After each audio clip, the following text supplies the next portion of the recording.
So, if you live in the Bay Area and especially around San Ramon, you have definitely been feeling it lately. A little shake here, a little rattle there. It's been going on for weeks, and, it's got a lot of people asking, what in the world is going on? Okay, let's jump right in and solve this local mystery. It so often starts just like this. Middle of the night, you're sound asleep, and then a sudden jolt. That's exactly what happened to Saif Hamid, a resident in San Ramon, whose whole family was woken up. And it's a feeling that's become super common for thousands of people out there, turning what should be a peaceful night into a moment of, wait, what was that?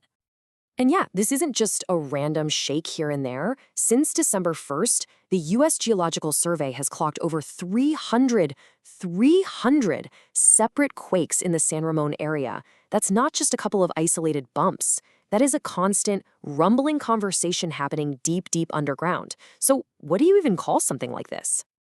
To really get to the bottom of this, we've got to use the right language. Because this isn't your typical everyday earthquake. Scientists have a very specific name for this kind of activity, and figuring that out is really the first step to understanding what's happening right under our feet.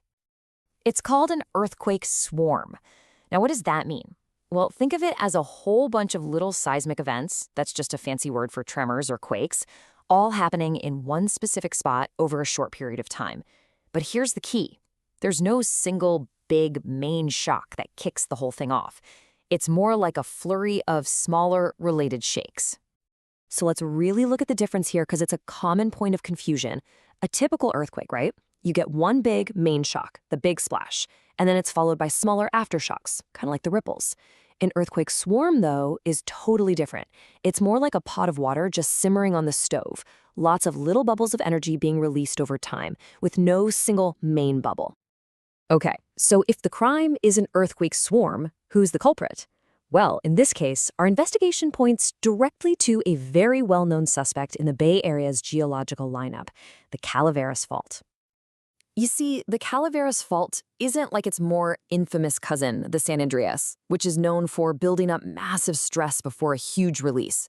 No, the Calaveras is what we call a creeping fault.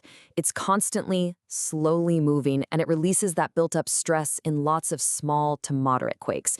This constant creeping is exactly what makes it the perfect generator for the kind of swarm we're seeing. It's basically letting off steam, little by little, all the time. And believe me, this is not the Calaveras Fault's first rodeo. Not by a long shot. As you can see from this timeline, San Ramon has a history with these swarms. We saw them back in 1970, again in 1990, 2003, and more recently in 2015. So what's happening now is just the latest chapter in a very long, very predictable story. This is just the fault doing what it does best. Of course, knowing the science and the history behind all this shaking, well, it leads every single one of us to one single, really pressing question. It's the thought that pops into everyone's head the moment the ground starts to move. Let's just put it right out there. The elephant in the room. Are all these little quakes a warning sign? Are they a preview for the big one? It's the most natural question in the world to ask, and honestly, it deserves a very straight answer. And here is that straight answer, direct from the entire scientific community. We cannot predict earthquakes, period. There is no accepted method, no theory, nothing that can tell us exactly when or where a major quake is going to strike. Anyone who says they can is frankly operating outside of established science. So here's the crucial takeaway.